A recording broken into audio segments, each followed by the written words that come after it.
So all of this, they tell me that the image of Africa is changing. Absolutely. Now you say about the art, the sport, Absolutely. and the business that are coming in. Even the media from the West that are coming in, they know the potential that Africa has and they want to utilize it. So we can see this as a positive thing. And plus your company, what it is doing is putting out the good news, the inspirational news about Africa. So all in all, you cannot be pessimistic about the future of the industry, with some potential. I'm afraid it's not as simple as that, because if you take the very, that example of the media, it may very well happen, it may very well be that Africa is going to grow, Africa is going to do well, but somebody else is going to get the fruits, Yeah. And that's exactly what I'm saying. I mean, Africa is doing better. I mean, literally, I don't want to appear like I'm upset about it, or but what I'm about to say, it's just the truth. It's just the truth. The very same media, the very same international media, we spend the last 15 years, or at least from I don't know, the 90s to the 2010 or something, right? Which spends so much years and time to depict, to picture, to showcase or to convey that image of Africa as hopeless continent, etc., etc. Those very the same, are now that the bride is sexier and appealing, etc. The very same are coming, and they're gonna steal the fruit. I mean, I'm not saying.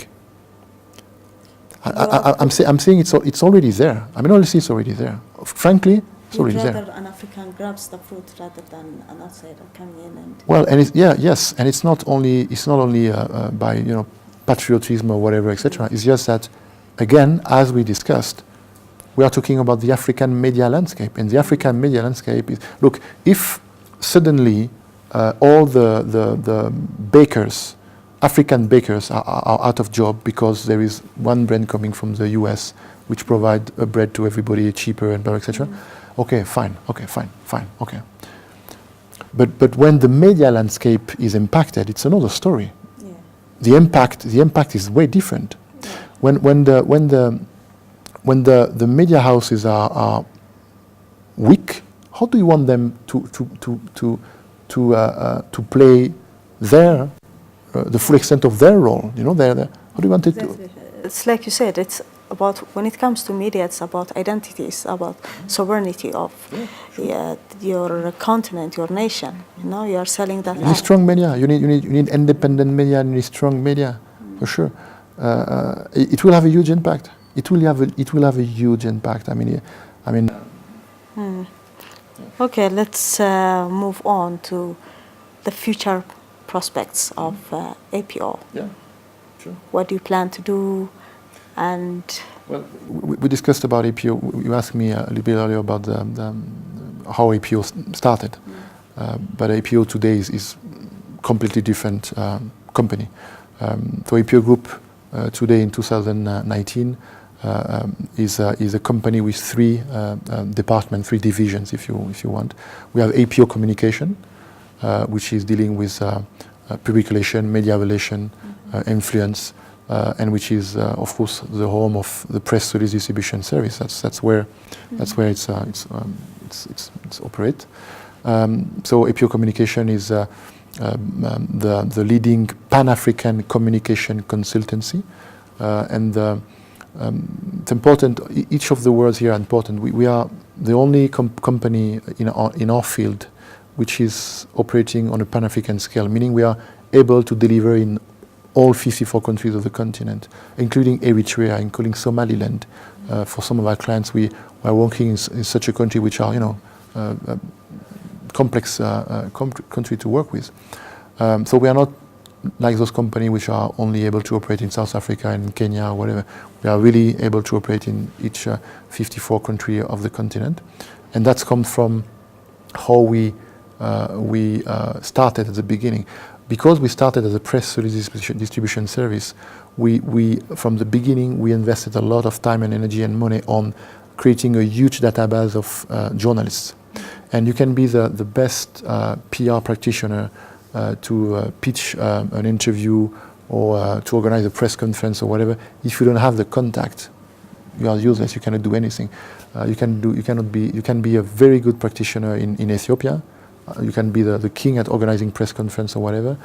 But if tomorrow I'm asking you to organize a press conference in I don't know, Eritrea, then you are useless. You don't have the contact.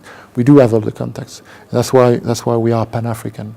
And so we are doing public relations, media relations, etc. So that's for APO communication. So the communication is basically production, distribution, and monitoring of content. And we have APO technologies, which is providing technology, so software solutions to corporation across Africa. We are talking about mainly digital transformation. And we have APO consulting, which we call APO Consult, which is providing also to corporation consulting services ranging from identify the right jurisdiction or the right structuration, or helping them building a business plan, or explain them expanding in another country, or helping them hiring the right people, or etc. So so I'm the chairman, I'm the founder, and I'm the chairman of the company. I'm the owner of the company. I own 100% of the company. But we have a CEO. Name is Lionel Rena, which has been appointed, I think, 10 months ago, which is a former, and that's also quite unusual for a company like ours, because it's usually, and I'm referring to the communication department, usually when it's come to communication, the CEO will, if you look at most of the PR agencies, the CEO will come from the industry. It will be an account director or whatever. He will have a background in the industry. Our CEO, Lionel Rena, is a former CEO for Eastern Europe, Africa, and the Middle East of Orange Business Service, which is the B2B division, the enterprise division, business division of Orange, the French telecom company. He was overseeing 80 countries for, 12 years, I think. And he was also director for the Middle East at Accenture, which is the leading consulting company, leading globally. So as I was explaining earlier, a company is very much about, at least our company is not really about the number of trucks or the number of factories, the number of cars. It's really about the talents and the people, the talent of the people. So the company is doing very well. We doubled our turnover in the last 2 years. I'm referring to 2017, 2018. This year, so last year we did 60% growth. 2019, we are forecasting a growth of 40%, and the plan, we are engaged in a 5-year plan, which is going to end of 2023, and the aim is to maintain a 40% growth until the end of 2023. And our objective is to reinforce our position, and with our 300 clients doing more and more business, and to establish ourselves as the leading consulting firm to help corporate, not only international corporation investing in Africa, having presence in Africa, but also African corporations. So that's very much the idea. Yeah. So by employing your CEO, you stepping down when the company is successful, you handing over the CEO to another businessman who is experienced in business. Is that to focus more on the business side rather than the... As we said, I was a journalist. I studied law, actually. And I didn't started that activity to be a business. It's just that you need to be very careful when you're a founder of a company, because at some point you can become very easily, very fast. It's an easy mistake to make, very easy mistake to make. You can become the first the most important roadblock to the development of your own company, because you don't have the skills. So I take that. I took when I stepped down as a CEO, I took that example to explain to my staff, to my team. I said, listen, I definitely build a Ferrari. I build a tool which is meant to go very, very fast, as fast as 300 kilometers per hour. I did that. I built it for sure, but that doesn't mean I'm the right pilot to drive it to 300. Maybe I will be able to drive it to 120 only. That's the problem that most businessmen do. You know, when they start up as entrepreneurs, they think they can get it all the way. You need to. I read a very interesting study about that, and the guy summarizes a study from an academic in the U.S., and it's really the Bible for me in that matter. And it says, well, basically, you need to choose. Either you choose between either you get rich, or you get to be the king. So you choose power or money. You know. I mean, you know, you want because most of them they stay for power. They stay because I created that. It's my baby. I want to stay in charge. I know, etc. And next thing you know, you never realize the potential of your company because, well, you know.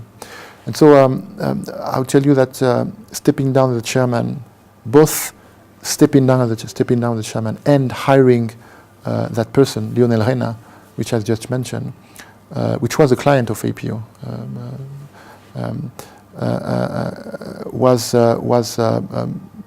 definitely the best decision I made in years, by far. And me, well, it's allowed me to focus on other things I wanted to do for a long time. For instance, everywhere I go, give conferences to journalists and PR students. We launch an initiative called APO Pioneers, where we're going to make the announcement in a few weeks. So we are creating a pilot with the Makerere University in Uganda, which is going to provide 30. We're going to provide internship, 1 year internship to 30 students, PR and journalism students, and it's a model we have created with Makerere University. Which we can upscale, so it's a pilot. If it's working, we're going to expand. The next country in line is Zambia. I'm also focusing on Rugby Africa. You know that we are the main official sponsor of World Rugby African Association, Rugby Africa, and I'm also involved in the management of a few accounts which are important for us, specifically the NBA and Naomi Campbell, which is one of our clients.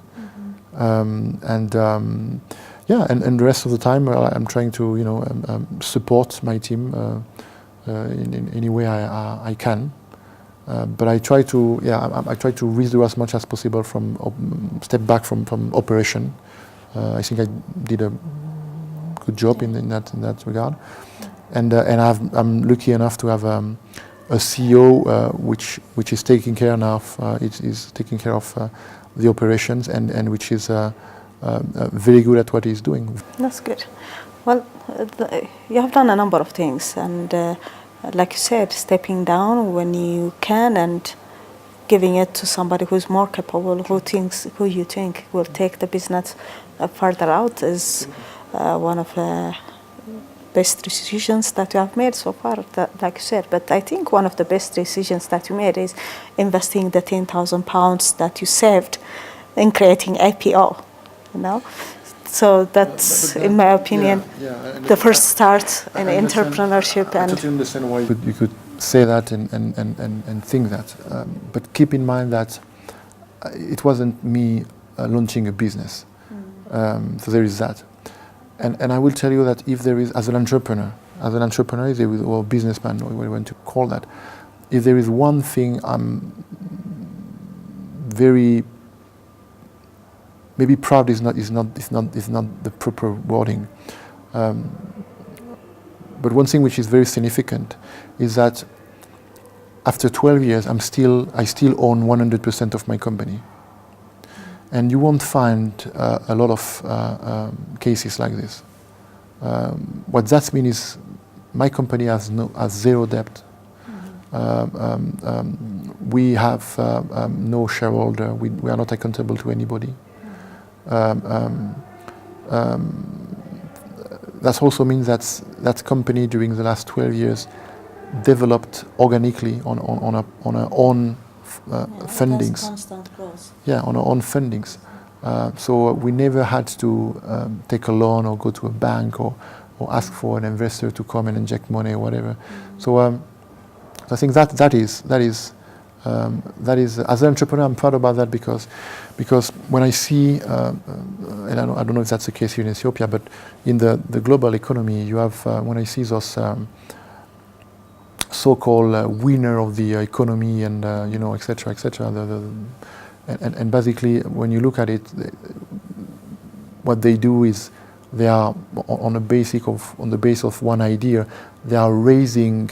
So we just raised 50 million, and actually we are pretty sure the company will break even, will be profitable in 5 years. It's to me, I mean, I feel like I did it the proper way, the hard way, but the proper way. Nobody came to me and said, "Here's 10 million, and you have 5 years to actually make money." I take my 10K. I worked hard. I didn't ask money to anybody.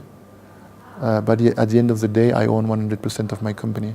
And in the hierarchy of the things I'm proud of is obviously the fact that I have 300 companies which trust us, which are trusting the quality of our service, etc. We have a retention rate which is out of the roof. I mean, all the clients when they try us, they stay with us all the time.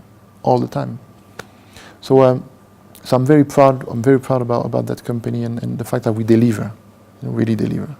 The company is growing, but I still feel in my bone that I'm accountable to my clients. I feel that it's my name which is on the line. I feel that it's very important for me to deliver, to make sure we are offering the best return on investment to my clients.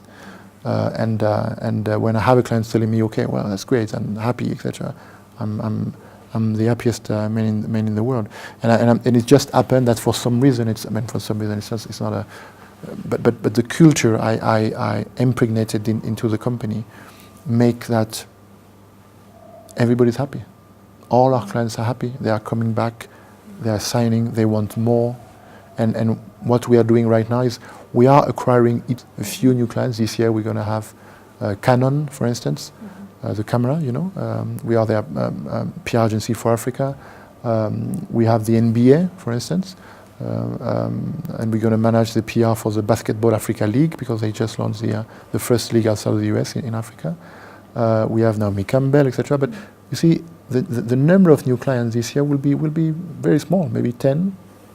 But what we really want to do is to grow with our current portfolio of clients. We want to become their advisor, a trusted advisor.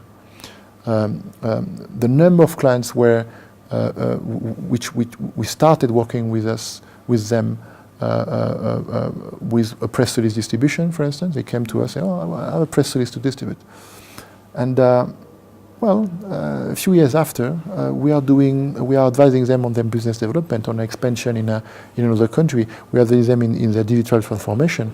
We are taking care of not only their press release, but to position their CEO as thought leader. We are making sure that their CEO is a speaker at that very prominent event. We are putting them on CNN, etc.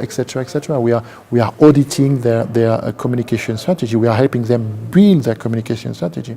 So that's really where we are heading. That's really where the potential is, and we really like it. We want to work with people which see the value of what we are offering, and we are not really searching to have more and more clients.